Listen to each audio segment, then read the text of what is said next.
शिव प्रसाद शिव महापुराण की कथा को सुनने के लिए ललायित है। संपूर्ण राष्ट्र 2 दिन से लगातार लोगों के मैसेज आ रहे हैं कि शिव प्रसाद कथा की बड़ी उत्सुकता है कि शंकर जी के प्रसाद की महत्वता को हम जानेंगे। और यह भी मेरा विश्वास रहता है, प्रसाद खाने के बाद आनंद जरूर आता है, चाहे नाथद्वारे का प्रसाद खा लो, चाहे सांवरिया सेठ का खा लो, चाहे तिरुपति का खा लो। यदि प्रसाद खाने के बाद आनंद प्राप्त होता है, जरूर उसका फल मिलता है, तो एक बात निश्चित है कि शिव प्रसाद शिव महापुराण की कथा सुनने के बाद भी तुम्हें जरूर कुछ ना कुछ प्राप्त होने वाला है, ये निश्चित है। बस उसको आप दिल से, हृदय से, चित्त से, मन से उसको रमाओ।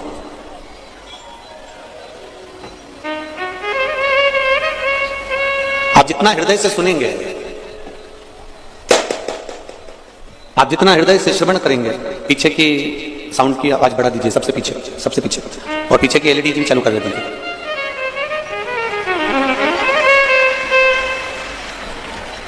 आप जितना चित्त को, हृदय को, मन लगाकर, इस चित्त को लगाकर जितना श्रवण करेंगे, उतना सुख का अनुभव होगा। महाराज शिव महापुराण की कथा कर रही है।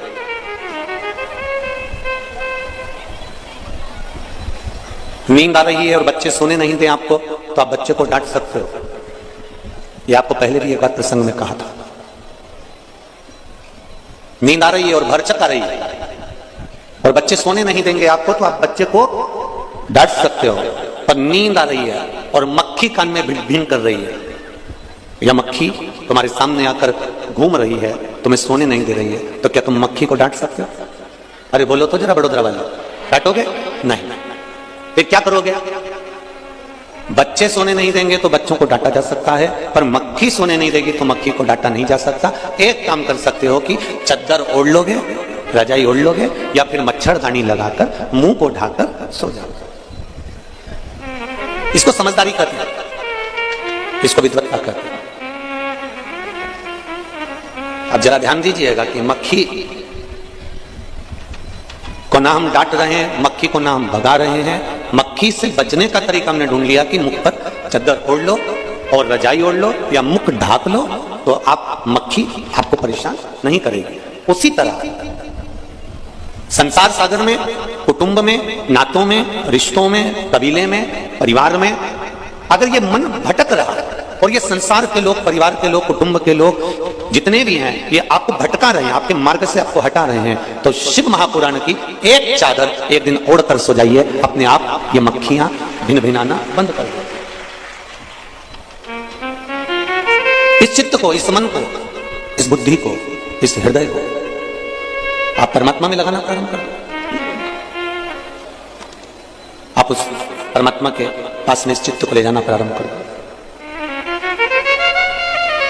मैंने तेरे ही भरोसे, ओ बाबा तेरे ही भरोसे, हवा बिच उड़ती जावांगी, बाबा डोर हथों छड़ी ना मैं कटी जावांगी, भोले मैं तेरी पतन, शंभो मैं तेरी पतन। इस चित्त को जब ये भटक रहा हो, ये मन जब भटक रहा हो, ये हृदय जब भटक रहा हो, तब उसके लिए सबसे सुंदर साधन है भगवान का भजन, भगवान की अविरल भक्त। शिव महापुराण की कथा कर रही है। एक देवराज नामक का ब्राह्मण, जो ब्राह्मण कुल में जन्म लेने के बाद अपनी संगत से भटक गया था, अपनी संगत से भटक गया, और संगत से भटकने के बाद वो शिव मंदिर में थोड़ा सा धन चोरी कर कर शंकर के मंदिर में जाकर बैठा।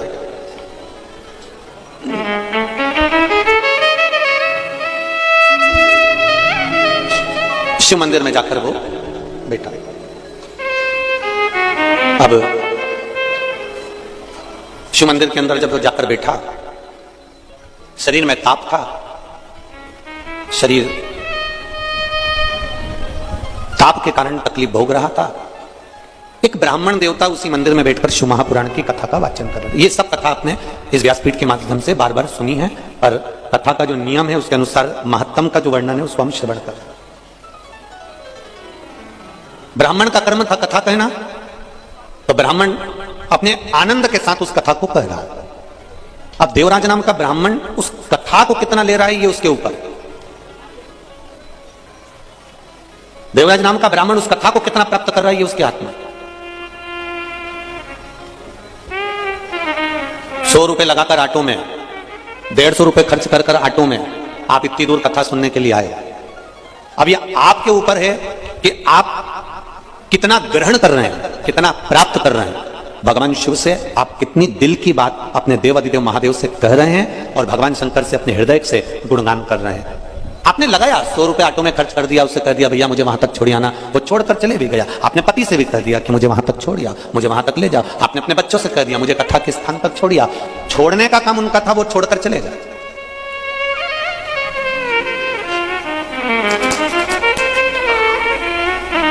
भेजने का काम उनका था, उन्होंने भेज दिया।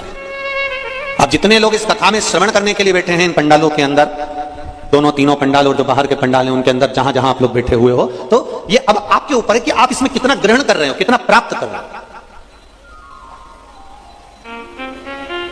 21,600 श्वास प्रतिदिन मनुष्य के शरीर से निकलती है। 3.5 करोड़ रोम छिद्र ये मनुष्य के शरीर में है और 21,600 श्वास रोज प्रतिदिन निकल रही है। और उस श्वास का बस यही एक क्रम है कि निकलने वाली श्वास तो निकल रही है, श्वास आना जाना तो चालू है, पर हम उस 21,600 श्वास में से कितनी श्वास में हम भगवान का भजन कर रहे हैं, हम कितनी श्वास परमात्मा को समर्पित कर रहे हैं, हम कितनी श्वास में भगवान भगवत नाम का, भगवान के नाम का गुणगान कर रहे हैं। यहां मंडपिया से, सांवरिया सेठ मंदिर से स्वयं सांवरिया जी पधारे हैं, ब्राह्मण देवता सांवरिया जी को लेकर पधारे हुए हैं, पुजारी जी खुद भगवान सांवरिया जी को लेकर पधारे हैं। अब यह हमारे ऊपर है कि हम सांवरिया जी का दर्शन किस भाव से करते हैं।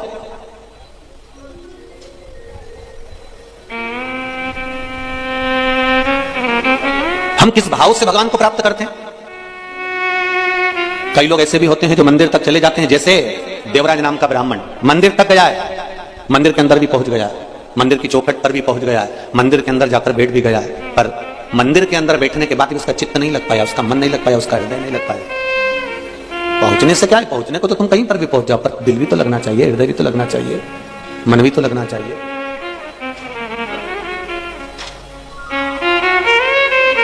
पहुंच गए मंदिर तक। देवराज नाम का ब्राह्मण मंदिर में जाकर बैठ भी गया, पहुंच भी गया।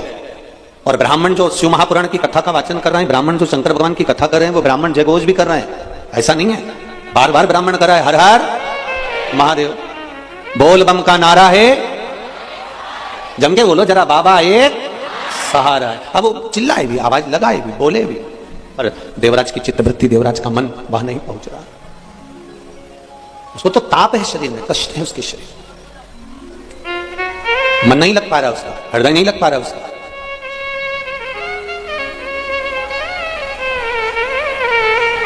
तब देवराज मंदिर से बाहर निकल गया।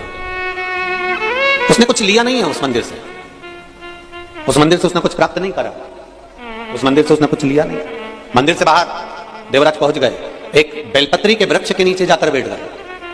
अभी भी उसका मन, अभी भी उसकी चित्तवृत्ति भगवान के प्रति नहीं है। ब्राह्मण देवता ने जो शिव महापुराण की कथा कही, उसमें उसको लगा कि महाराज बार बार क्यों चिल्ला रहा है, हर हर महादेव क्यों बोल रहा है, और इतनी तेज तेज हर हर महादेव बोल रहा है, मेरा सिर दुख रहा है, और वो चल दिया। शिव महापुराण की कथा एक बात बहुत अच्छी कहती है। शिव महापुराण का कुमार खंड कह रहा है, यदि शिव महापुराण की कथा जहां होती है, जिस क्षेत्र में होती है, उस क्षेत्र से निकलकर कोई व्यक्ति अगर अनायास अंदर कथा स्थल तक पहुंचा भी नहीं है, तो भगवान की कथा में पहुंचा भी नहीं है, वो कथा में गया ही नहीं है, उसके बाद भी वो व्यक्ति केवल मार्ग से बाहर से निकल कर जा रहा है। और कोई कथा श्रवण कर कर जाने वाले व्यक्ति या कथा के मार्ग से जाने वाला व्यक्ति उसके सम्मुख में अगर आ भी जाता है और उसकी भूल से भी दृष्टि उस व्यक्ति पर पड़ जाती है, तो उसकी 71 पीढ़ी आपरूप कर जाती है। मात्र शिव महापुराण के कथा का रसतत्व ग्रहण करने वाले जीव का दर्शन मात्र से ये जीव फल प्राप्त कर जाता है।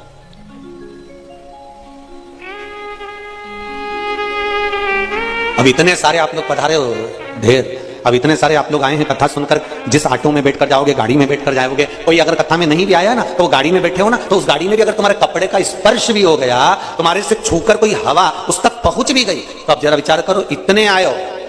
और जो बड़ोदरा के नी भी आए ना, ये निश्चित है शिव महापुराण की कथा उन तक का कल्याण करने वाली है, क्योंकि कहीं ना कहीं किसी ना किसी रूप में ये पवन, ये हवा, और आप जिस मार्ग से, जिस कॉलोनी से, जिस सोसाइटी से, जिस रास्ते से आए वहां तक तो जाओगे, अपने घर तक तो पहुंचोगे।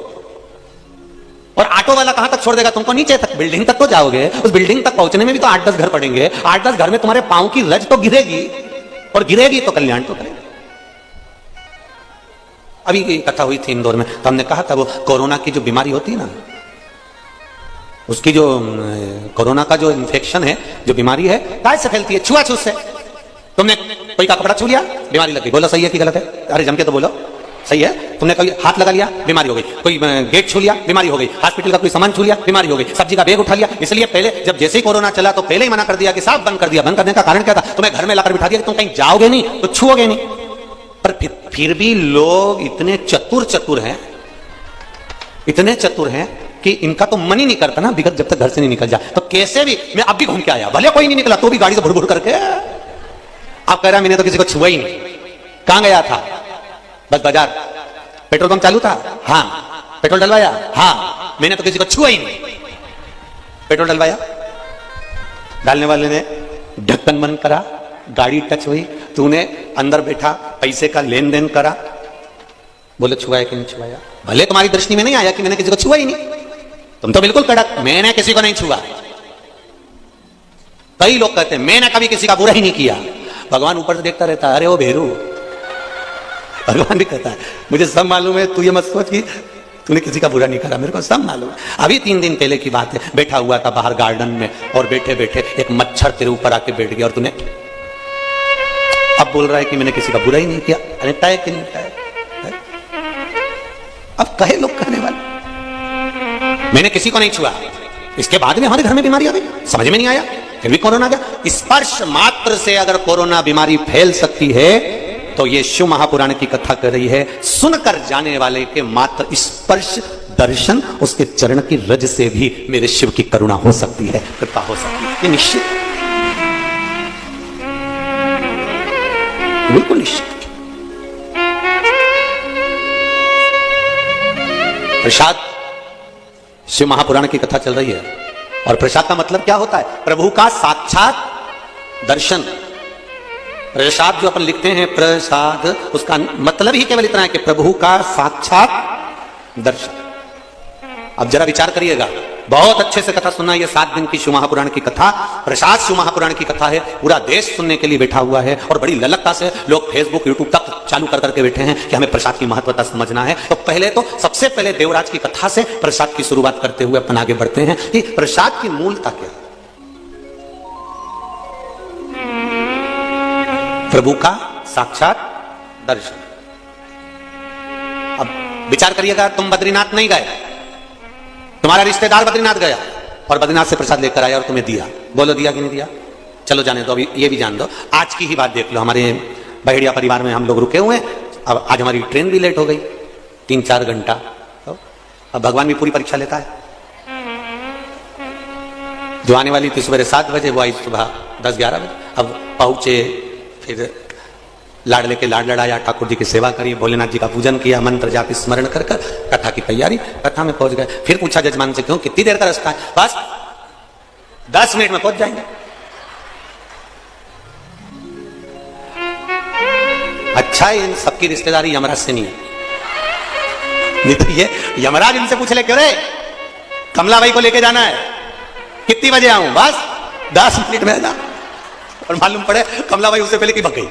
राम जी, अब इसका क्या दिखा? अब ये बोले 10 मिनट का रास्ता है गुरुजी, स्टेशन से चले थे जब भी यही बोले थे 10 मिनट में घर पहुंच जाएंगे, और घर से चले भी कथा स्थल तक तो भी यही बोले 10 मिनट में कथा स्थल। और मालूम पड़े घड़ी का कांटा देख देख देख देख। अब हमने सोचा कि टाइम पे पहुंच जाए तो कम से कम ये इतने पत्र आते हैं तो पढ़ने में आ जाते हैं। अब टाइम पे पहुंचे ही नहीं तो पत्र क्या खाक पढ़ो। अब 10 मिनट में, इतने में वो बच्चा गाड़ी चला रहा था, क्या नाम उसका, हम तो नाम स्मरण नहीं है हमको इतना। हमने उससे कहा जरा जल्दी चलाओ, उसने आगे वाले को फोन लगाया, जरा जल्दी चलाओ। आगे वाले ने आगे वाले को लगाया, जल्दी चलाओ। सबने लगा दिया पर चला कोई नहीं। सब ऐसे की वैसे ही चल। और ऊपर से बच्चा पूछा था तो बाहर लगा दिए ढोल वाले। अब हमारे मन में आया भगवान अच्छी आज तो खुद परीक्षा लिए तूने, 10 मिनट का कहकर आधा घंटा निकाल दिया और बच्चा पूछा था तो ढोल लगाड़े ला के खड़े कर दिया।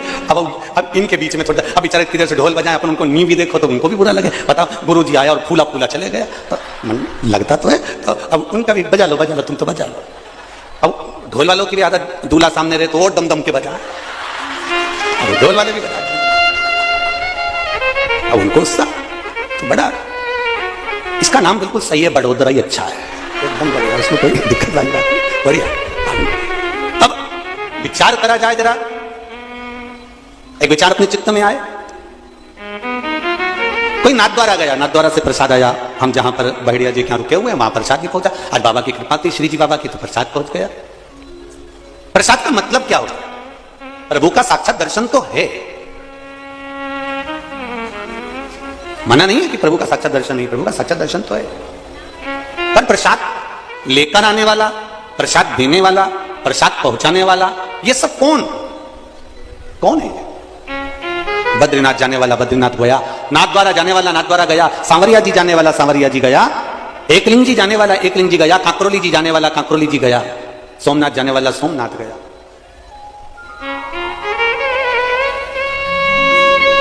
जाने वाला जा रहा है और लाकर प्रसाद तुम्हारे हाथ में दिया, उसका सार तत्व क्या है? शिव महापुराण की कथा, शिव प्रसाद शिव पुराण की कथा कहती है, जब भगवान के मंदिर का प्रसाद अनायास, हमने सोचा ही नहीं था कि नाथद्वारा का प्रसाद आ जाएगा, हमने सोचा ही नहीं था कि बद्री विशाल का प्रसाद आ जाएगा, हमने सोचा ही नहीं था कि सोमनाथ जी का प्रसाद आ जाएगा। अचानक अगर प्रसाद हमारे घर पर, हमारे द्वार पर, हमारे घर के अंदर, हमारी हथेली पर, हमारे हाथ में या हमारे परिवार में प्रसाद अगर आ रहा है तो यह विश्वास मानकर चलना कि मेरे श्री जी बाबा को, मेरे बद्रीनाथ जी को हिचकी आई है, वो तुम्हें याद कर रहा है कि तू भी चलता है, उसको याद। उसने प्रसाद के माध्यम से, प्रसाद देने के माध्यम से, प्रसाद के माध्यम से उसने ये खबर करवा दी, प्रसाद के माध्यम से उसने सूचना करवा दी कि ये प्रसाद मैं भेज रहा हूं, इसका मतलब यह है कि केवल कि आप मेरे नजदीक तक, आप मेरे करीब तक आ जाइए, आप मेरे पास आ जाइए। महाराज प्रभु का साक्षात दर्शन। देवराज नाम का ब्राह्मण मंदिर को छोड़कर जब जाने लगा, मंदिर से बाहर निकलकर, जब देवराज नाम का ब्राह्मण मंदिर को छोड़कर जा रहा है, ब्राह्मण ने हर हर महादेव कर आवाज लगाई है और आवाज लगाकर ब्राह्मण ने शब्द कहा, अरे बांधव थोड़ा रुकिए। देवराज नाम का ब्राह्मण मंदिर से निकल रहा है, उसके शरीर में ताप पड़ रहा है, बांधव जरा रुकिए, आप रुको थोड़ा।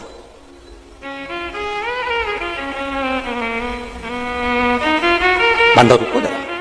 और देवराज नाम के ब्राह्मण ने पलट कर देखा, मुझे किसने रोका है, कौन मुझे रोक रहा है, कौन मुझे रोक रहा है? पलट कर देखा, और जब पलट कर देखा कि कौन मुझे रोक रहा है, तब देखा कि जो ब्राह्मण देवता शिव महापुराण की कथा का वाचन कर रहे थे, जो ब्राह्मण देवता शंकर भगवान की कथा का वाचन कर रहे थे, जो ब्राह्मण देवता शिव महापुराण का वाचन कर रहे हैं, वो ब्राह्मण देवता मुझे रोक रहे हैं और कह रहे, बांधव थोड़ा सा रुक जाइए, बांधव थोड़ा रुकिए, थोड़ा रुक जाइए। देवराज ब्राह्मण रुका नहीं। यही की यही कथा, यही की यही चरित्र, यही की यही संवाद, यही की यही कथा आपको सत्यनारायण भगवान की कथा में भी प्राप्त हो जाती है। यही की यही भगवान सत्यनारायण की कथा में भी आपको ये प्राप्त हो जाता है। यदि आपने श्रवण करी हो श्री सत्यनारायण भगवान की कथा, तो उसमें आपको ज्ञात होगा सत्यनारायण भगवान की कथा में कि एक राजा अपने राज्य से निकलकर जा रहा है, वन में भ्रमण करता करता जा रहा है, वन में डोलता हुआ जा रहा है, और वहां सत्यनारायण भगवान का पूजन हो रहा था, और पूजन होते हुए देखकर उसने प्रणाम ना करा, प्रसाद दिया, उसने प्रसाद ग्रहण नहीं करा और उस प्रसाद को छोड़कर चल दिया। प्रसाद की अवज्ञा हो गई, उसका राज सत्ता नष्ट हो गया। अर्थात प्रसाद की अवज्ञा से मतलब क्या? प्रसाद को स्वीकार नहीं करना, प्रसाद को स्वीकार नहीं करना। महाराज शिव महापुराण की कथा कर रहे, भगवान शंकर का चरित्र कर रहा है, भगवान शंकर का संवाद कर रहा है। अब जैसे देवराज ब्राह्मण के सम्मुख में बार बार आवाज लगाकर कहा गया, शब्द कहे गए, देवराज ब्राह्मण के सम्मुख में फिर आवाज लगाकर कहा, अरे बांधव रुको, ए बांधव रुको। उसके बाद भी देवराज नाम का ब्राह्मण नहीं रुका, वो अपने गंतव्य की ओर, अपने मार्ग की ओर चलता जा रहा, चला गया। अब देवराज ब्राह्मण ने पलटकर जरूर देखा पर रुका नहीं है, और वो देवराज ब्राह्मण एक बेलपत्री के वृक्ष के नीचे जाकर बैठ गया। जब बेलपत्री के वृक्ष के नीचे जाकर बैठा, वहां जाकर विराजमान हुआ, तब समय आया, और ये कथा आप लोगों ने सुनी है कि यम के दूत आ रहे थे, उनको रोककर भगवान शंकर के गण आ गए, भगवान शिव स्वयं आ गए, और भगवान शंकर स्वयं आकर उनको लेकर जाने लगे। भगवान स्वयं उनको लेकर जाने लगे। बोल विश्वनाथ भगवान की। हरि ओम में ओम समाया है, मेरा भोला नगर में आया है। हरि ओम में ओम समाया है, मेरा भोला नगर में आया है। हरि ओम में ओम समाया है, मेरा भोला नगर में आया है। हरि ओम में ओम समाया है, मेरा भोला नगर में आया है। हरि ओम में ओम समाया है, मेरा भोला नगर में आया है। हरि ओम में ओम समाया है, मेरा भोला नगर में आया है। मेरा भोला नगर में आया है, मेरा भोला नगर में आया है। मेरा भोला आया है, मेरा भोला नगर में आया है। हरि ओम में ओम समाया है, मेरा भोला नगर में आया है। हरि ओम में ओम समाया है, मेरा भोला नगर में आया है। पीछे वाले भी ताली से बजे, बड़े आनंद के साथ दोनों तीनों पंडाल में बड़े भाव के साथ।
मेरे भोले के सिर पर गंगा है, मेरे भोले के सिर पर गंगा है। मेरे भोले के सर पर गंगा है, मेरे भोले के सिर पर गंगा है। गंगा में ओम समाया है, मेरा भोला नगर में आया है। गंगा में ओम समाया है, मेरा भोला नगर में आया है। हरि ओम में ओम समाया है, मेरा भोला नगर में आया है। हरि ओम में ओम समाया है, मेरा भोला नगर में आया है।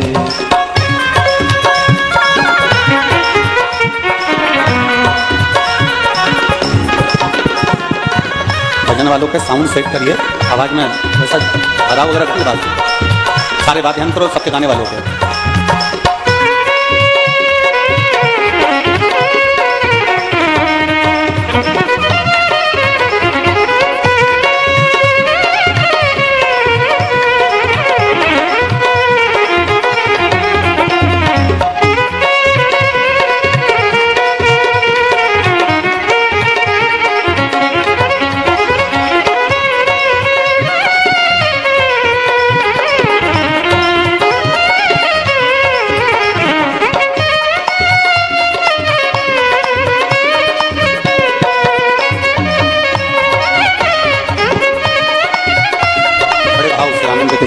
ताली से बजते। मेरे भोले के माथे पे चंदा है, मेरे भोले के माथे पे चंदा है, मेरे भोले के माथे पे चंदा है, मेरे भोले के माथे पे चंदा है। चंदा में ओम समाया है, मेरा भोला नगर में आया है। चंदा में ओम समाया है, मेरा भोला नगर में आया है। चंदा में ओम समाया है, मेरा भोला नगर में आया है। चंदा में ओम समाया है, मेरा भोला नगर में आया है। मेरा भोला नगर में आया है, मेरा भोला नगर में आया है, मेरा भोला नगर में आया है, मेरा भोला नगर में आया है। हरि ओम में ओम समाया है, मेरा भोला नगर में आया है। हरि ओम में ओम समाया है, मेरा भोला नगर में आया है। आओ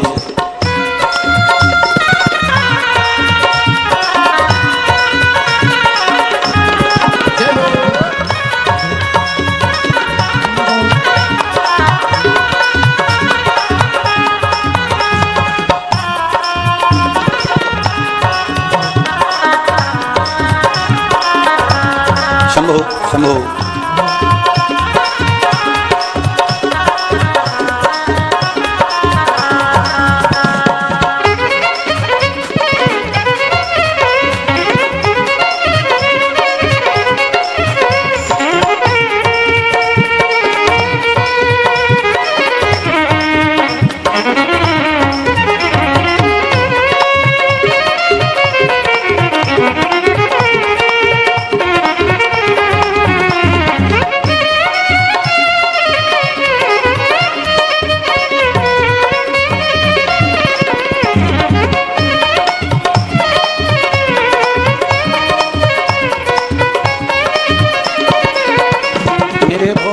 के हाथों में डमरू है, मेरे भोले के हाथों में डमरू है, मेरे भोले के हाथों में डमरू है, मेरे भोले के हाथों में डमरू है। डमरू में ओम समाया है, मेरा भोला नगर में आया है। डमरू में ओम समाया है, मेरा भोला नगर में आया है। डमरू में ओम समाया है, मेरा भोला नगर में आया है। डमरू में ओम समाया है, मेरा भोला नगर में आया है। हरि ओम में ओम समाया है, मेरा भोला नगर में आया है। हरि ओम में ओम समाया है, मेरा भोला नगर में आया है। हरि ओम में ओम समाया है, मेरा भोला नगर में आया है। हरि ओम में ओम समाया है, मेरा भोला नगर में आया। हर हर महादेव।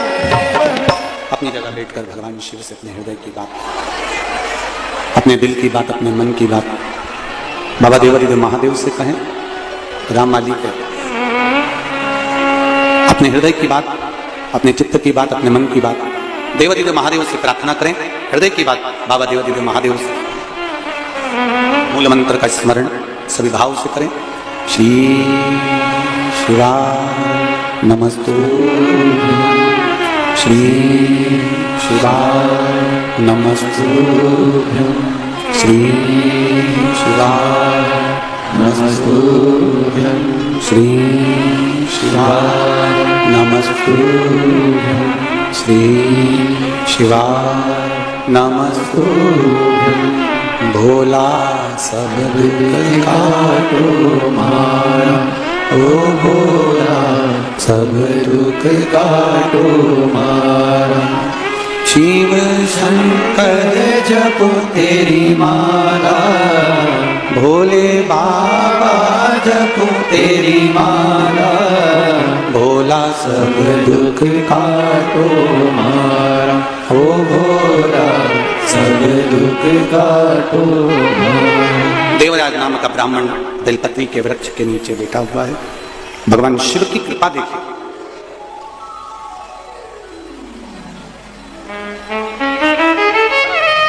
प्रसाद के लिए ब्राह्मण देवता ने भी आवाज लगाई थी कि बांधव रुको, रुका नहीं, चले गए।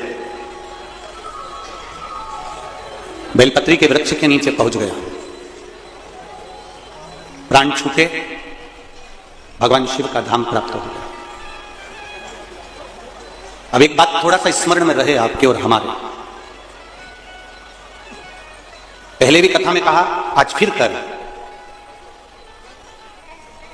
शिव मंदिर में जाओ, शंकर जी की चौखट पर जाओ, शिव के द्वारे पर जाओ, शिवालय में जाओ, तो शिवालय में पहुंचकर आते आते एक बार भगवान देवादिदेव महादेव को वापिस पलट कर दर्शन कर कर फिर आ गए, वापिस पलट कर एक बार फिर दर्शन कर कर शिव की चौखट तक जाकर, शिवालय पर जाकर आप आ रहे हैं, दर्शन कर लिया, पूजन कर लिया, आराधना कर ली, या तो उनकी देहली पर बैठ जाओ, थोड़ी देर उनकी चौखट के बाहर बैठ जाओ, या फिर पलट कर एक बार फिर दीदार कर, फिर घूमकर दर्शन।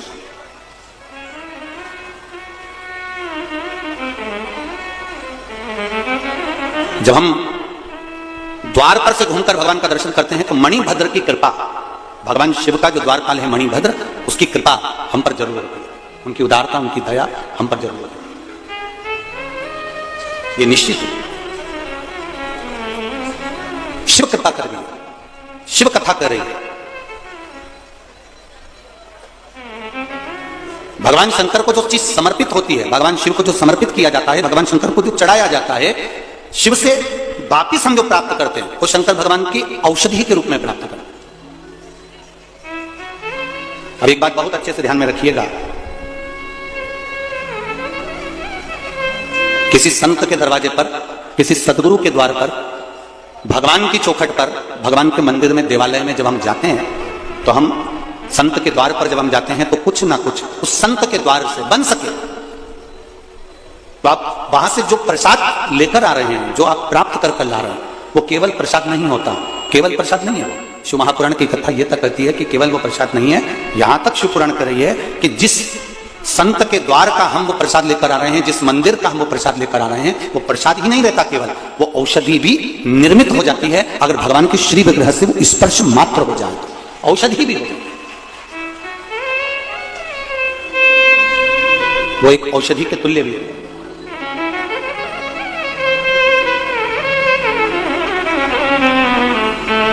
कभी सांवरिया जी जाएं, कभी नाथद्वारा जाएं, कभी काकरोली जी जाएं, कभी सोमनाथ जी, कभी तिरुपति जाएं, कभी द्वारका जी जाएं, आप होटल में भोजन करो, मना नहीं है, करते ही हो, जाकर आप बुकिंग करेंगे, होटल में रुकेंगे, धर्मशाला में रुकेंगे, भवन में रुकेंगे, तो बाहर भोजन करेंगे। पर कभी अगर मौका लग जाए द्वारकाधीश जाने का, सोमनाथ जाने का, या नाथद्वारा जाने का, या सांवरिया जी, या जहां आप जाते हैं, काकरोली जी, एकलिंग जी, जहां जाएं, वहां जाकर आप एक बार पूछें, क्यों साहब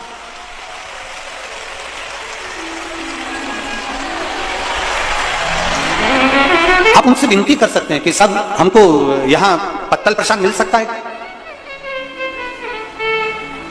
या थोड़ा सा पत्तल प्रसाद प्राप्त हो सकता है क्या? आप उनसे निवेदन कर सकते हैं, आप उनसे कर सकते हैं।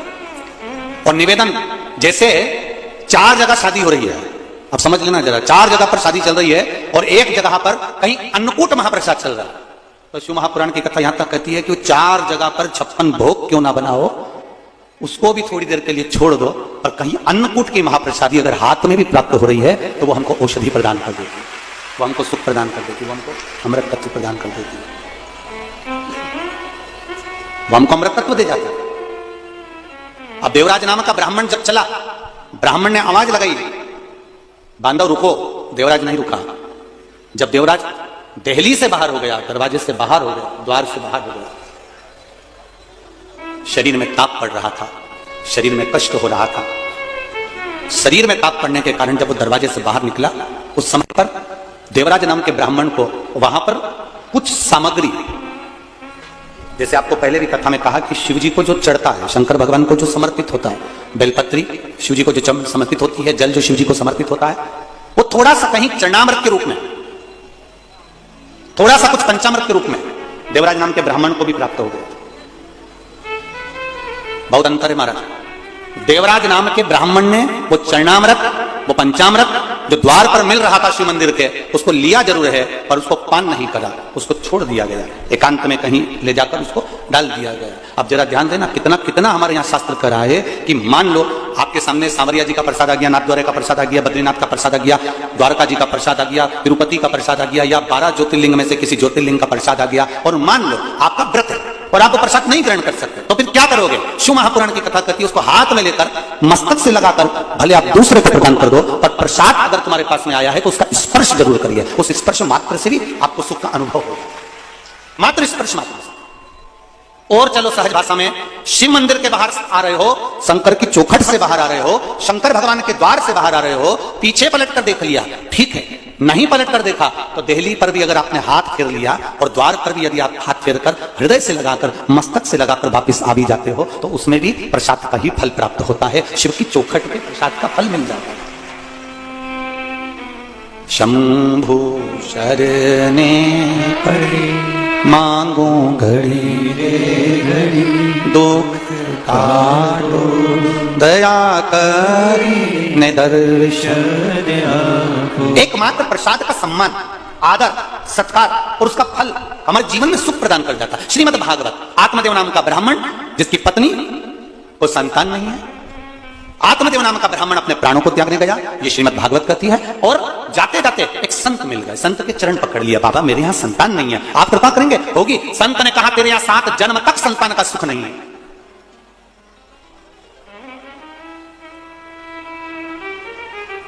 तेरे यहाँ 7 जन्म तक संतान का सुख नहीं है। अब देखिए प्रसाद में क्या बल होता है, जरा विचार करिएगा जरा। तेरे यहाँ 7 जन्म तक संतान का सुख नहीं है, आत्मदेव ब्राह्मण ने चरण पकड़ लिया है, आप कृपा करोगे तो संतान तो होगी, ये निश्चित है। आप अगर करुणा करेंगे, आप दया करेंगे तो मुझे संतान प्राप्त होगी, ये निश्चित था। आप कृपा करिए। कहा मेरे पास आपको देने के लिए कुछ भी नहीं है।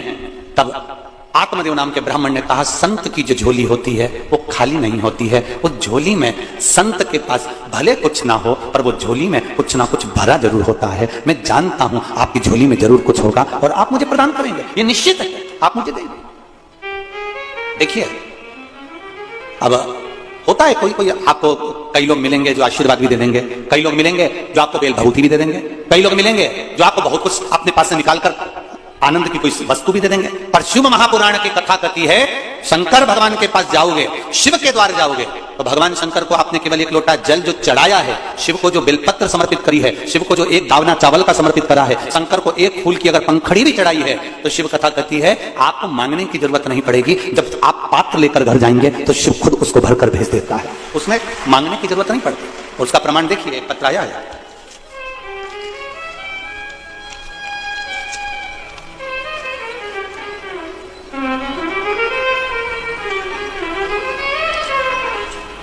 मेरा नाम मंगलाबेन शशिकांत ताबे है, हम बड़ोदरा मकरपुरा में रहते हैं। कहीं बैठी हो मंगलाबेन शशिकांत जी ताबे, कहीं बैठी हो तो हाथ हिलाइएगा इस तरह से दोनों, अगर कहीं बैठी हो तो। अब दोनों तीनों पंडाल में हमारी दृष्टि तो कहीं जा नहीं रही होगी, आप लोगों को अगर कहीं दिखती हो और हाथ हिलाएं तो अवश्य कैमरे वाले उनका स्मरण करें। मेरा नाम मंगलाबेन शशिकांत तांबे है, हम बड़ोदरा मकरपुरा में रहते हैं। मैं गायन के हॉस्पिटल में नर्स की नौकरी करती हूँ। मेरी बेटी की शादी को 7 साल हो गए, फिर भी बच्चा नहीं हुआ। हमने बहुत इलाज किया, उसे एक बार ट्यूब में गर्भ रहा तो ट्यूब निकालनी ही पड़ी। उसकी एक ही ट्यूब थी, सभी डॉक्टर कह दिए थे कि इसको IVF करवाना पड़ेगा तो ही बच्चा होगा। हमने 2 बार उसको IVF भी करवाए, फिर भी नहीं हुआ। बाबा, मुझे बेटी की बहुत चिंता थी, मैं 20 साल से सबकी डिलीवरी करवा रही थी हॉस्पिटल में, क्योंकि मेरी नौकरी थी। सबको संतान होती, मेरी बेटी के यहाँ कोई संतान नहीं। सोनोग्राफी सेंटर में मेरी बेटी भी नौकरी करती है, सबका रिपोर्ट बताती है, पर उसको भगवान ने संतान नहीं दी बाबा। एक दिन मेरी जेठानी ने बताया कि हम उसे सीहोर लेके जाते हैं। जेठानी आपकी कथा 2-3 साल से सुनती थी और हम भी सुनने लगे और हमारी बेटी को सीहोर लेकर गए। 26/2/2022 को सीहोर कुबेरेश्वर धाम पर पहुंचे। वहां आपकी कथा 26/2/2022 को चल रही थी। मैं बाबा को बोल के आई, बाबा भोलेनाथ कृपा करना, कंकर शंकर की पूजन करके आई, आप तो दुनिया का भाग्य बदलते हो, मेरी बेटी के यहाँ संतान दे दो। वहां से आए, सफेद आंकड़े की जड़ वाला उपाय जो शिवरात्रि पर आपने कथा में कहा था, पार्थिव शिवलिंग का निर्माण करवाया था, वो सब हमने करा और बाबा की कृपा उदारता इतनी रही, बाबा ने ऐसी कृपा कर दी। 26/2/2022 को हम सीहोर गए और 26/6/2022 को उसे गर्भ ठहर गया। हमने 20 दिन बाद डॉक्टर को दिखाया तो डॉक्टर भी आश्चर्य में पड़ गया कि इसके गर्भ में संतान है। गुरुदेव बाबा से विनय, बाबा से निवेदन, 6वां महीना बाबा की कृपा से, बाबा की उदारता से चल रहा है और बच्चा भी स्वस्थ है और उसकी मां भी स्वस्थ है। बस ऐसी कृपा करना कि उसके गर्भ से संतान सुखी हो। ये शिव है। और देखिए 26/2/2022 को कुबेरेश्वर गए और 26/6/2022 को गर्भ ठहरे। शिव कृपा की उदारता, करुणा। आप शंकर के मंदिर जाओ, आप शिव की चौखट पर जाओ, आप शिव के द्वार जाओ। एक पत्रों है, एक पत्रों देखिए, बच्चे का फोटो भी लगाया है। आस्था चैनल के माध्यम से आप लोग देख रहे होंगे। मेरा नाम ध्रुव समर्पति है। मैं बड़ौदा की रहने वाली हूं। कहीं बैठी हूं तो हाथ हिलाइएगा। मेरी शादी को 4 साल हो चुके थे लेकिन मुझे गर्भ नहीं ठहरा। डॉक्टरों का इलाज भी करवाया पर कोई आराम नहीं लगा, कोई रिजल्ट नहीं आया।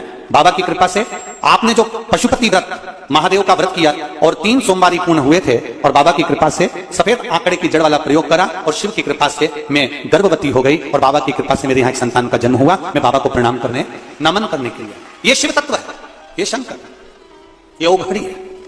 तेरी कृपा बिना न हिले एक भी अणु, लेते हैं श्वास तेरी कृपा से तनु तनु। बखान क्या करूं मैं रातों के ढेर का, चपटी भभूत में खजाना कुबेर का। हे गंगधार मुक्ति द्वार ओमकार तू, भोले ओमकार तू, आयो शरण तिहारी शंभुकार तू।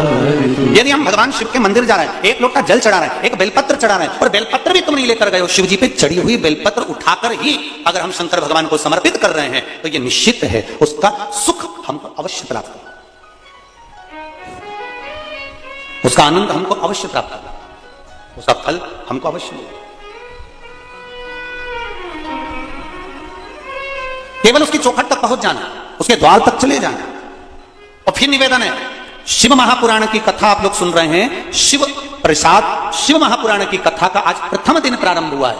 ये निश्चित है इस पंडाल में भले आपको प्रसाद मिले ना मिले, क्योंकि शिव महापुराण का मूल प्रसाद है शिव कथा। और आप लोगों से भी निवेदन है, ये जो कथा का प्रसाद मिलता है यही प्रसाद हमको जनमानस तक पहुंचाना है और इसी प्रसाद से ही बाबा कृपा कर सकता है। उसका जो आनंद है वो हमें प्राप्त हो सकता है। हमें किसी आडंबर की या कहीं जाने की जरूरत नहीं पड़ती। हमें तो केवल देवाधिदेव महादेव के दर्शन करना, उसकी भक्ति धारण करना, उसका आनंद प्राप्त करना, उसका भजन प्राप्त करना। शिव कथा करें। आत्मदेव नाम का ब्राह्मण श्रीमद् भागवत में कहा संत के चरण पकड़ लेता है और संत से कहता है आप अगर कृपा करेंगे तो मेरे को अवश्य संतान की प्राप्ति होगी। आप करुणा करिए, आप कृपा करिए, आप दया करिए। ब्राह्मण ने कहा तुम्हारे यहां 7 जन्म तक संतान नहीं है। संत की झोली खाली नहीं रह सकती, ये मैं जानता हूं। आपकी झोली कभी खाली नहीं होगी। संत यदि साधु, गुरु, ब्राह्मण, संत, सन्यासी, तपस्वी, साधक, उपासक मात्र अपनी दृष्टि ही दे देते हैं तो वो भी किसी प्रसाद से कम नहीं होती। उनकी दृष्टि से भी हमारा कल्याण निश्चित हो जाता है।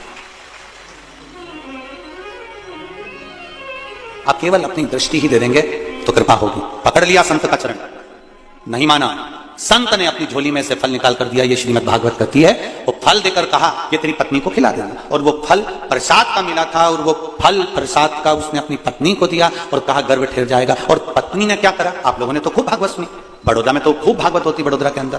फिर क्या हुआ? वो फल उसने किसको खिला दिया? जम के बोलो जरा, गाय को खिला दिया।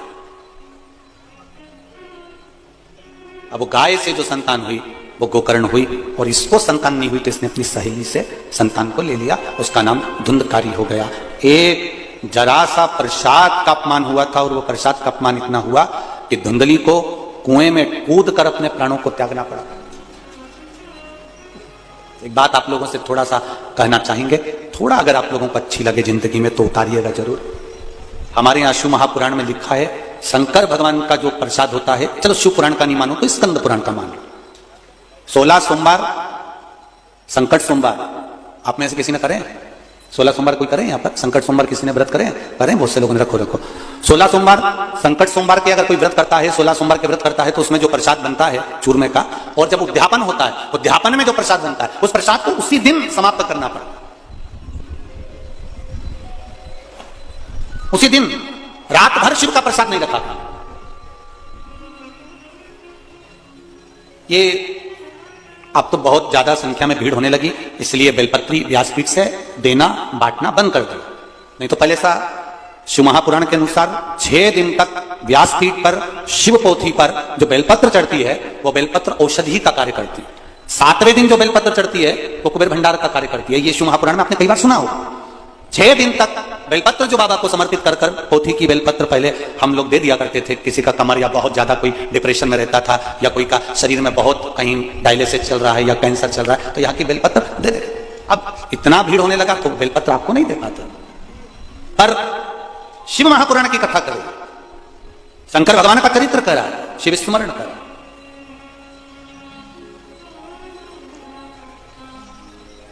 कि मात्र बेलपत्र का दर्शन ही, शिव प्रसाद का मात्र स्पर्श ही हमको सुख देता है।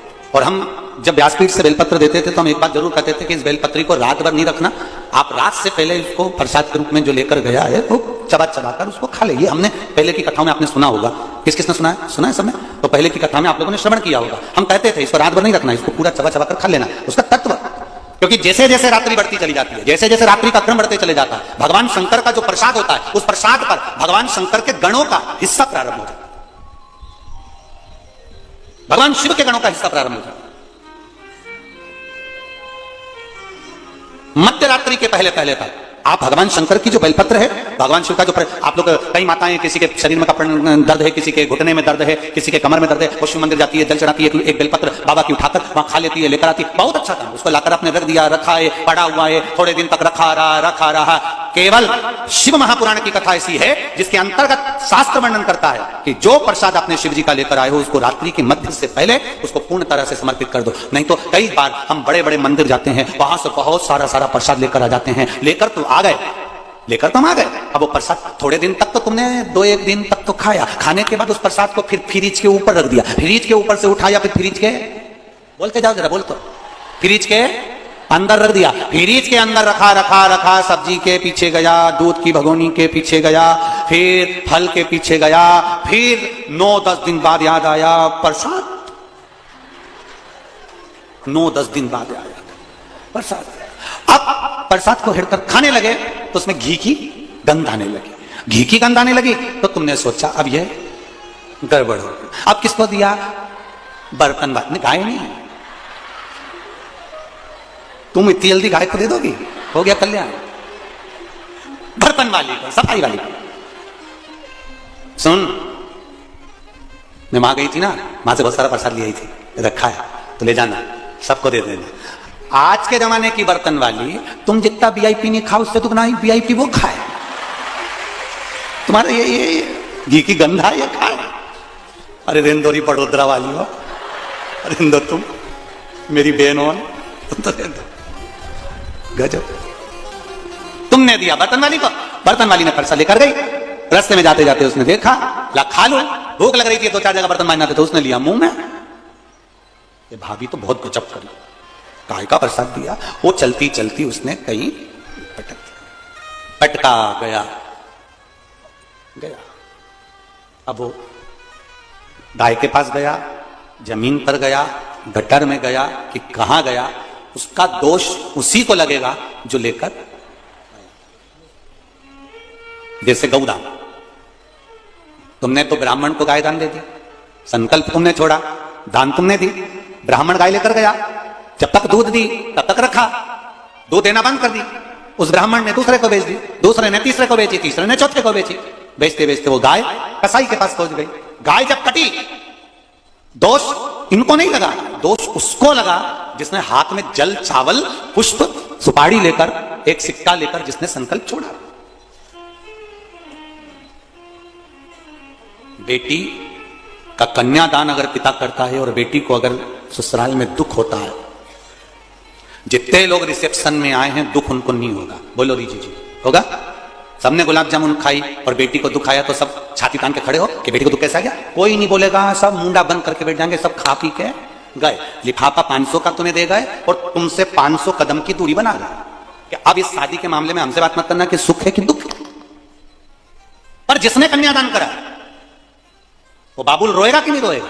वो बाप रोएगा कि नहीं रोएगा? वो मां रोएगी कि नहीं रोएगी? अगर बेटी को दुख होगा तो संकल्प देने वाला उसको रोना पड़ता ही है। तुमने संकल्प दिया और तुमने दी गाय, और वो गाय अगर दुख पा रही है, वो गाय अगर भूखी है, वो गाय अगर प्यासी है, वो गौमाता अगर कसाई के हाथ कट रही है, तो दुख तुमको भोगना पड़ेगा, नरक तुमको भोगना पड़ेगा। अब तुम कहोगे हमने तो ब्राह्मण को दे दी थी, तो ब्राह्मण को दी तो ब्राह्मण ने क्या तुमसे जाकर कहा था कि मुझे गाय ला कर दो? और ब्राह्मण ने यह कहा था कि वो गाय तुम मुझको देना तो मैं संभाल लूंगा। तुमने कहा हमारे दादाजी चले गए तो गौदान करना है, हमने दादी जी चली गई तो गौदान करना है। इसलिए हमारा सनातन धर्म कहता है गाय उसी को दो जहां पर गौ माता की सेवा हो सके।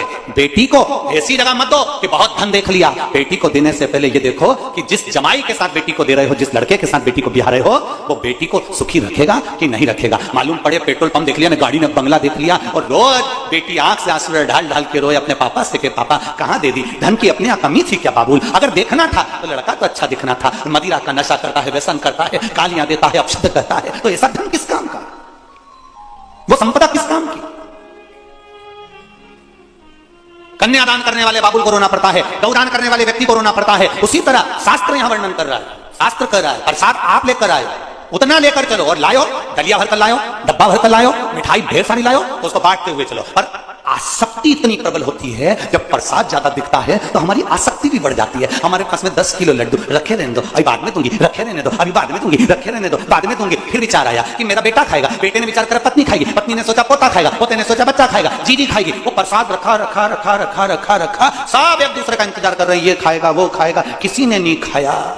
आखिरी में वो फ्रिज में गया, छुप गया, छुपने के बाद फिर वो बर्तन वाली के पास, फिर वो जमीन पर गया, उसका दोष भुगतना पड़ा। फिर किसी ने कहा गुरुजी हम मेहनत तो बहुत करते हैं पर हमको उतना फल नहीं मिलता, उसका कारण क्या है? अर्थात तुमने किसी ना किसी स्थान के प्रसाद का अपमान करा है, तुम्हारे फ्रिज में वो सड़ता रहा है, पड़ा रहा है, उसको तुमने सदगति प्रदान नहीं करी, इसलिए फिर तुम कहो, फिर किसी के यहाँ जाओगे साहब हमारा व्यापार थोड़े दिन चलता ही नहीं है, हमारा मन अशांत रहता है, कारण क्या है बताओ? अब पंडित जी तो कहेंगे कि तुम्हारे यहाँ वास्तु दोष है, काल दोष है, पितृ दोष है, ये दोष है। पर पंडित जी ने ये थोड़ी ना कहा कि तुम अभी घूमने गई थी, वहां से प्रसाद लाई थी, 15 दिन तक पड़ा दिया, लाई और रखा। अब और सरल भाषा में लो, तुम अपने मायके से तुम्हारी बहन की छोरी को लेके तुम अपने ससुराल आई, और समझ लो बड़ोदरा वाली हो, और अच्छे से समझ लो, और जितने आस्था चैनल पे सुन रहे हैं वो भी समझ लो। तुम गई मायके अपनी बहन की छोरी को ले आई, अब बहन की छोरी को लेकर आई, एक दिन बहन की छोरी का सम्मान करा, 2 दिन करा। अब वो बहन की छोरी को थोड़ी पढ़ाई करना थी तो उसने मासी मैं यहीं रह जाऊं, मासी ने कहा अब उस बहन की छोरी का सम्मान तुम्हारा ना पति करे, ना तुम्हारे छोरा छोरी करे, ना तुम्हारी सास करे। ईमानदारी से बोलो, वो बहन की छोरी यहाँ रहेगी क्या? बोलो बोलो, जम के बोलो, नहीं रहेगी ना? वो तो कह देगी मासी, ओ मासी। मासी बोले हाँ बेटा, ये सब लगाते मुझे फांसी, मैं जा रही हूं मासी। अब वो तो छोड़ी और चल। उसने कहा बेटा तुझे अच्छा नहीं लग रहा? नहीं मासी ऐसी कोई बात नहीं, मैं तो ठीक हूं। नहीं बेटा किसी ने कुछ कह दिया? नहीं मासी ऐसी कोई बात नहीं। वो चेहरे से पहचान गए। उसी तरह जब तुम इतने लाड़ प्यार से अपनी बहन की छोरी को लेकर आए, उसका आदर नहीं हुआ तो बहन की छोरी नहीं टिकती है। और दूसरी बार वो बहन की छोरी से तुमने कहा चल मेरे घर, अब आएगी? अरे बोलो तरी उधर टेंट वाले बोले जरा आएगी? नहीं आएगी। क्यों? एक बार गई थी उसने सम्मान नहीं करा, क्या करना? और वो 4 जगह कह देगी चले मत जाना मासी के यहाँ। उनकी सास और उनकी औलाद बहुत मुंह सड़ा है। जैसे तुमने बहन की छोरी के लिए कहा वैसा कि वैसे ही प्रसाद में, कभी मत जाना इसके घर में। प्रसाद खाने के नाम छोरा कहे मैं डाइट फिटिंग कर रहा हूं, छोरी के मम्मी तो ऑयली में नहीं खा सकती, सास के मेरे मुंडा में सोफा सेट हुई तो मुझसे तो चबे ही नहीं, और पति के मुझे ये ढोंग प्रपन पसंद नहीं। तो फिर बची तू अकेली तो बहन की छोरी को क्यों लाई? समझ गए? समझ में आ रहा है कि नहीं आ रहा है? समझ में आ रहा है ना? हाँ, नहीं तो भाषा का अंतर आ रही है थोड़ा बहुत, हम मध्य प्रदेश के तुम गुजरात के, कहीं अगर थोड़ी बहुत आ जाए तो ठीक है, नहीं आए तो पड़ोसन का मुंडा देख लो। उत्ते में समझ जाना कि इसको समझ में आ गया मतलब अपने को, ठीक है। अब उसमें तुम्हें समझ जाना था। अब बहन की छोरी को लेकर अब कौन आ रहा है? अब भगवान कहे कि अब प्रसाद का इसके यहाँ सम्मान नहीं है। जब प्रसाद का सम्मान नहीं मतलब मेरा सम्मान नहीं, तो भगवान उसको स्वीकार नहीं कर। एक प्रसाद के 2 टुकड़े हो गए थे, एक प्रसाद के 2 टुकड़े हो गए थे, 2 टुकड़े। तो नारी को भी आधा आधा ही फल प्राप्त हुआ था। जरासंध की मां, सुनिए कथा। राजा जरासंध की माता के पास में, राजा जरासंध के पिताजी तप कर रहे हैं, देवता प्रसन्न हो गए, फल दे दिया, पर 24 घंटे के अंदर रात्रि होने से पहले यह फल खाना चाहिए। राजा जरासंध के पिता की 2 पत्नियां थी। फल भेजा, पक्षी को बुलाया, पक्षी जल्दी आ, ये फल ले जा, मेरी पत्नी को दे दे, रात होने से पहले खिलाना, ये फल ले जा, ये शिव का प्रसाद है, ले जा। फल पहुंचा पत्नी के पास में। पत्नी ने विचार करा, हम राजा की 2 पत्नियां, फल एक है, क्या करना चाहिए? काट कर खा लेना चाहिए। दोनों ने आधा काट कर खा लिया। राजा को लगा कि मेरे यहां संतान नहीं थी, भगवान ने कृपा कर दी, मेरी दोनों रानियां गर्भवती हो गई। जब इनके गर्भ से संतान हुई, गर्भ से जब औलाद हुई, संतान हुई, तो आदिनाथ, एक कान, एक आंख, एक हाथ, एक पांव, एक रानी के गर्भ से हुआ, एक आंख, एक कान, एक हाथ, एक पांव, दूसरी रानी के गर्भ से हुआ। राजा के पास सूचना गई, महाराज रानियों को संतान तो ही है, पर दोनों विकलांग, अधूरी, आधा शरीर नहीं बना उनका। एक रानी को एक आंख, एक हाथ, एक पांव, एक श्रवण शक्ति। श्री राम जी महाराज हमारे बीच में पधारे। एक बार दंडवत प्रणाम करते हुए जोरदार ताली बजाकर स्वागत करें। श्री राम राम स्नेही संप्रदाय के परम रसिक संत शिरोमणि हमारे बीच में विराजित हैं। एक बार जोरदार ताली बजाकर श्री राम जी महाराज के पास। गुरुवर से दूसरी बार मिलना हुआ। एक बार अपना पैलेस में श्री मुन्ना जी राठौर द्वारा कथा में मिलन हुआ था, दूसरी बार प्रणाम। आधा शरीर, आधा नेत्र, एक श्रवण, एक हस्त, एक पांव, एक रानी का होता है। एक नेत्र, एक श्रवण, एक नासिका का छिद्र, एक हाथ, एक पांव, एक रानी का होता है। विचार किया महाराज, रानी को संतान तो हुई है पर अधूरी हुई है। अधूरी संतान, हां, क्या करा जाए? फेंक दिया जाए, उसको कहीं जमीन में गाड़ दिया जाए। आधी आधी संतान को एक नारी को दिया, दासी को, जाओ इसको जंगल में फेंक दो। जंगल में ले जाकर फेंक दिया। रानी रोती रही, हमारी औलाद भी दी भगवान ने तो आधी आधी दी, ऐसी कैसे हो गया, कैसे हुआ है? रो रही, आंखों से अश्रु बह रहा है रानियों के। राजा ने पूछ लिया अपने गुरु जी से, गुरुवर बताइए, मेरे घर में संतान होना थी, जब भगवान ने फल दिया था, प्रसाद दिया था, वो प्रसाद के कारण भगवान बोले थे कि तेरे घर में संतान हो जाएगी, तो फिर संतान आधी आधी क्यों हुई? भगवान देव आदिदेव महादेव ने कह दिया, राजन तेरे यहां जो संतान हुई है, मेरे प्रसाद का हिस्सा आधा आधा कर दिया गया था, इसलिए संतान भी आधी आधी हुई। बच्चा पड़ा हुआ है, एक टुकड़ा इधर, एक टुकड़ा उधर पड़ा है। वहीं से एक राक्षसी निकल कर जा रही थी जिसका नाम था हुई।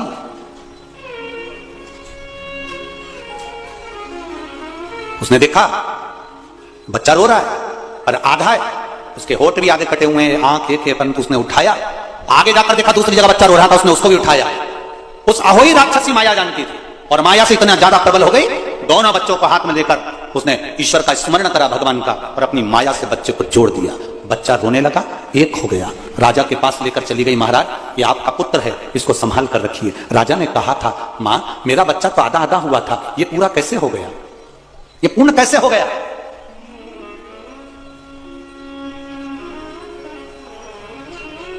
उस अहोई राक्षसी ने महाराज को गोदी में बच्चा दिया और महाराज को हथेली पर उठाकर अहोई लेकर चली गई। श्रीमद् भागवत का यह संवाद बड़ा सुंदर है, प्रसाद की महत्वता में अपने से श्रवण करें। अहोई ने उठाया, जरासंध के पिता को हाथ में लेकर गई और राजा पूछ रहा है, ये मेरा बच्चा तो टुकड़े में हुआ था, एक आंख, एक नासिका का छिद्र, एक हाथ, एक पांव, इसका दूसरा टुकड़ा अलग था, ये एक कैसे हो गए? अहोई ने ले जाकर एक शिवालय में जरासंध के पिता को बिठा दिया और कहा, जिस शिवालय की मैं आराधना करती हूं, जिस शंकर का मैं गुणगान करती हूं, मैं हूं राक्षसी पर मैं शिव का भजन करती हूं और शंकर का स्मरण करती हूं। इन शिव के जल से मैंने आपके पुत्र को फिर जीवित कर दिया। एक कर सुनो राजन, आपके बेटे को कोई नहीं मार सकता। बड़ा वीर बनेगा, प्रबल बनेगा, वीरता में प्रखर होगा, पर जिस दिन इसके शरीर के टुकड़े कर विभाजित कर फेंक दिए जाएंगे, उस दिन यह समाप्त हो जाएगा। जब बार बार भीम ने जरासंध को बीच में से फाड़ दिया, फिर जुड़ गया, फिर फाड़ा, फिर जुड़ गया, फिर फाड़ा, फिर जुड़ गया, तब भगवान द्वारिकाधीश शंकर भगवान डमरू वाले को पूछते हैं, रे नागेश्वर नाथ, हे मेरे सोमनाथ, बताओ तो, मैंने रामेश्वर की स्थापना करी है, मैं लंका जाते समय आपकी पूजन करा हूं, आज फिर उलझन में पड़ा हूं, आप मार्ग दीजिए कि ये मरेगा कैसे। शिव जी ने कह दिया, हे वसुदेव, ये इतनी जल्दी ऐसे मरने वाला नहीं है, क्योंकि मेरे ही प्रसाद से फलीभूत हुआ है, पर 2 माताओं के द्वारा इसका जन्म है, अगर इसका भाग विभाजित होगा और ये अलग अलग फेंकेंगे, तब जाकर इसके प्राण छूटेंगे। असुर है, अहंकारी है, ये मार्गभ्रष्ट करता है, इसका मरना निश्चित है, पर उसके लिए भी बता दिया गया। फिर भगवान कृष्ण ने तिनका तोड़ा, 2 भाग विभाजित कर कर फेंके, तब समझ में आया भीम को, तब जाकर मरा। तब मरा। किसकी पूजन करता था जरासंध? उसके पिताजी किसको मानते थे? भगवान शिव को, क्योंकि अहोई ने बताया था कि शिव जी के द्वारा प्रकट हुआ है, शंकर भगवान के द्वारा वापिस जीवित हुआ है। और जो अहोई ने शिव के द्वारा ले जाकर छोड़ा था, तो वो अहोई को आज तक लोग पूछते हैं। यहां पूछते कि नहीं पूछते, नहीं मालूम, पर मारवाड़ में आज भी अहोई अष्टमी होती है, जिसमें संतान देने वाली माता की पूजन होती है। अब उनको कौन बताएगा कि ये वो अहोई है जिसने जरासंध को जीवित कर दिया था, 2 भाग से 1 कर दिया था। आज भी अहोई अठे होती है, अहोई अष्टमी की पूजन होती है। यहां कोई करता कि नहीं करता मालूम नहीं, पर मारवाड़ में आज भी अहोई अष्टमी की पूजन की जाती है। जरासंध के पिता भी शिव की पूजन करते थे, जरासंध भी शिव की पूजन करते थे। ऐसा नहीं कि पांडव शंकर की पूजन नहीं करते थे, पांडव भी शिव की पूजन करते थे। ऐसा नहीं कि कौरव शिव की पूजन नहीं करते थे, कौरव भी शिव की पूजन करते थे। जब तो भीम, जरासंध और दुर्योधन, ये तीनों शंकर की आराधना करने गए, तीनों शिव तत्व को पाने के लिए गए। कितना बलवान, शंकर भगवान पर जल चढ़ाया, उठाया, आचमन करा, शिव पे जल चढ़ाया, उठाया, आचमन करा, इसके सिवाय ना अन्न खाना, ना फल खाना, ना कुछ प्राप्त करना। जरासंध, दुर्योधन और भीम तीनों मित्र थे प्रबल, बैठ गए शिव की आराधना में, शिव को जल चढ़ाते थे, आचमन करते थे, जल चढ़ाया, आचमन करा, ना फल खाना, ना कुछ अन्न खाना, ऐसे हजारों वर्ष निकाल दिए ने, यही करते करते कई वर्षों की तपस्या कर ली ने, केवल शिव जी पे चढ़े हुए जल से।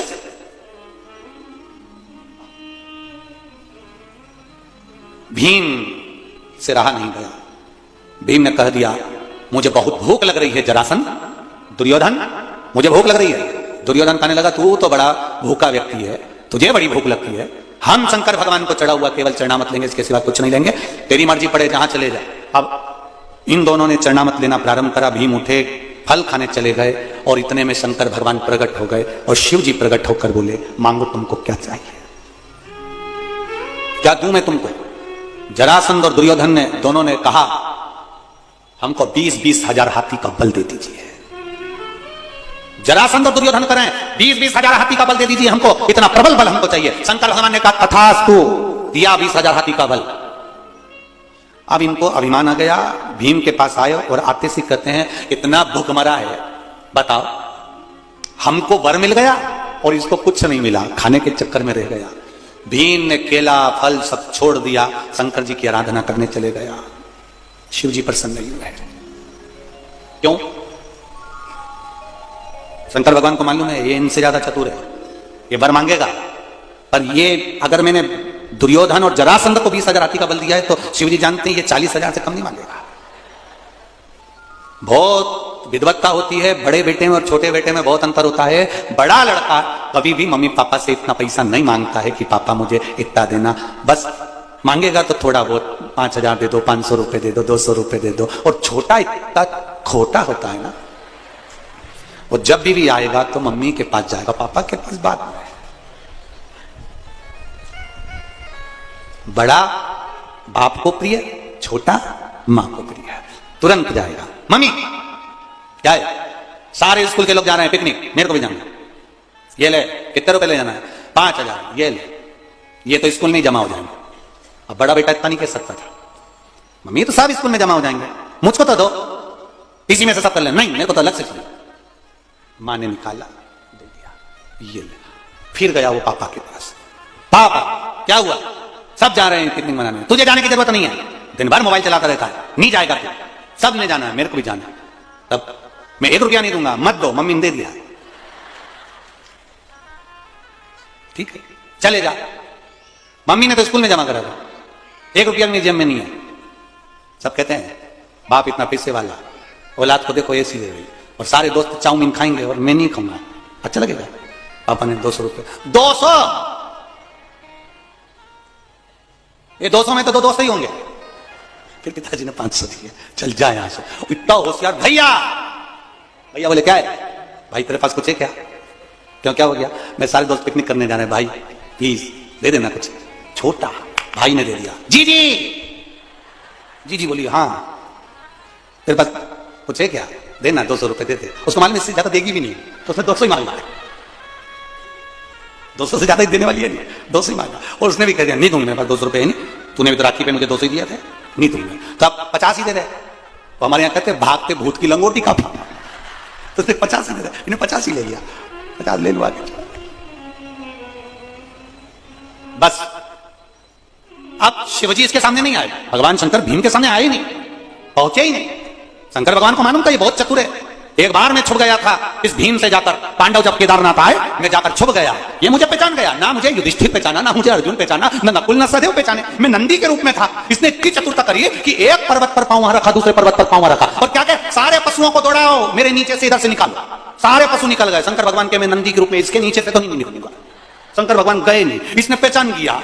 युधिष्ठिर ने कहा कहां भाग रहे हो भीम? भीम के मैं शंकर जी को पहचान गया। शंकर जी आगे और भीम पीछे, नंदी बनकर। आखिरी में नहीं बना तो शंकर भगवान नंदी के रूप में गुफा में प्रवेश कर गए। जैसे ही गुफा में घुसे, नंदी के ऊपर शंकर भगवान के ऊपर कूद पड़ा भीम, और कूदा तो नंदी की जो पीठ का अग्रभाग था वो पकड़ाई में आ गया। शंकर भगवान सब अंदर, नंदी की अग्रभाग पीठ आज भी केदारनाथ जी में वो पीठ जो भीम ने पकड़ी थी वो केदारेश्वर के रूप में विराजमान है, आज भी है।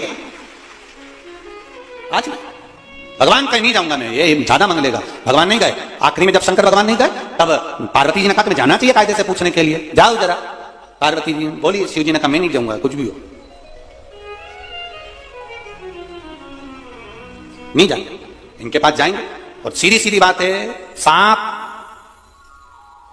शेर और शराबी, इनसे दूरी बनाकर रखोगे तो अच्छे रहोगे। कौन कौन? जम के बोलो जरा। सांप, शेर और शराबी, ये जहां से आ रहे हो इनको दूर से ही देख लो, तुरंत रास्ता चेंज कर दो। सांप सामने से आता दिखे, जगह बदल दो। शेर आता दिखे, जगह बदल दो। और कहीं का समझ जाओ, शराबी आता दिखे, जगह चेंज कर दो। शराबी की आदत रहती है हमेशा छाट छाट के गाली देता। जो अच्छा व्यक्ति दिखेगा ना उसी को देना चालू करेगा। शराबी कभी शराब की दुकान पे गाली नहीं देता दिखेगा, तुम देखना। वो हमेशा बस कहीं अच्छा व्यक्ति दिखा और वो चालू हुआ, उन्हें देना चालू। तो ये दिखे तो अपना रास्ता बदल दो, इनसे मुंडा नहीं मिलाना अपने को, इनके सामने नहीं जाना। भगवान भी समझ गए ये भीम है, भीम पहचान जाता है थोड़ी देर में, और मांगेगा भी साधारण नहीं जाऊंगा इसके सामने। भगवान शिव नहीं गए। पार्वती जी की तपस्या में भीम लग गए, और जो माता पार्वती जी की तपस्या भीम ने करी, ऐसी तप साधना करी, माता पार्वती जाने लगी। शंकर भगवान बोले पार्वती कहां जा रही है? पार्वती जी बोली भीम तपस्या कर रहा है। शंकर भगवान बोले बिल्कुल मत जाना। पार्वती जी बोली जाना तो पड़ेगा, भीम ने तपस्या करी, लोग क्या कहेंगे, मैं मां होकर उसके सामने ना जाऊं? मैं तो जाऊंगी। पार्वती सती ने मेरा कहना नहीं माना था, आखिरी में परेशान हो गई थी। पार्वती जी बोली वो सती थी, मैं पार्वती हूं, मैं जाऊंगी। पहुंच मांगो भीम तुम्हें क्या चाहिए? भीम ने कह दिया मां मैं तो आपका बेटा हूं, छोटा लड़का है, अभी छोटा है, देखना कितने आइडिया से मांगेगा। मां मैं तो आपका बेटा हूं, मांगो भीम क्या चाहिए? मां बस आप जान जाओ अपने बेटे की मन की बात। माता पार्वती जी ने ध्यान लगाकर शिव जी से पूछा तुमने जरासंध और भीम को क्या दिया, जरासंध और दुर्योधन को क्या दिया था? 20,000 हाथी का बल। पार्वती जी बोली भीम पुत्र मैं तुझे 40,000 हाथी का बल देती हूं। भीम बोले मां मुझे नहीं चाहिए, 500 में क्या होगा? छोटा बोला, छोटा पुत्र 500 में क्या होगा? मां मुझे नहीं चाहिए, ये 40,000 हाथी का बल का मैं क्या करूंगा मां, बस आप कृपा करो। भीम कुछ तो मांग, मैं क्या दूं तुझको? उन दोनों को तो 20,000 हाथी का बल मिला, मैं तुझे 40,000 हाथी का दे रही हूं। नहीं मां तू मेरे मन की दशा जान जा, तू मेरी मां है, तू माता पार्वती है, तू मुझे पहचान, तो मैं तेरा पुत्र हूं। शंकर भगवान ऊपर डमरू बजाने लगे, सुनना ही मती। कई बार कथा चलती है और किसी को तकलीफ होती है तो डीजे की आवाज तेज कर देते हैं। डीजे की आवाज तेज कर दो, महाराज बोलता रहेगा, इनकी सुनाई नहीं देगा। वो बजाया। अब शंकर जी ने डमरू बजाना चालू कर। जो भोलेनाथ ने डमरू खड़काया, पार्वती जी को भीम की आवाज सुनना बंद हो गई। पार्वती जी बोली भीम मांग ले। भीम बोले मां तुम मेरे हृदय की बात जानती हो। पार्वती जी बोली मुझे कुछ सुनाई नहीं दे रहा, ऐसा लग रहा है कोई नगाड़ा बजा रहा है। भीम कह रहे नगाड़ा नहीं, पिताजी डमरू बजा रहे हैं। उनको सब मालूम है कि ये कुछ मांग लेगा, इनका बीच में गड़बड़ी कर दो। तुम देखना, जब तुम्हारा मन नाटक में लगा रहे, सीरियल में लगा रहे, किसी काम में लगा रहे, उस जगह पे तुम्हें कहीं ना कहीं का विघ्न करने वाला आ जाता। तुम्हारा बस लास्ट सीन चल रहा और एकदम क्लियर, इतनी देर में पोता आ गया, रिमोट उठाया, उसने चैनल ही चेंज ले। अब तो तुम अभी तक तो अम्मा थी, अब जगदम्बा हो गई पूरा। क्या बताओ, मैं 5 मिनट बैठी और चिल्ला चोटा ना, मैंने रिमोट उठाया और तू पहले आके बैठा, कैसे इतनी परेशान हो गई। आंद तेरे पापा को। इतने में इसने भी कह दी आंद दो, मैं भी कह दूंगा सियोर वाला महाराज की कथा सुनती रहती थी बार। अब भीम ने जैसे ही बोलना चला, भगवान नगाड़ा जो डमरू बजाया, पार्वती जी ने शंकर भगवान से कहा प्रभु क्या कर रहे हैं। शंकर भगवान बोले मुझे सती की याद आ रही है।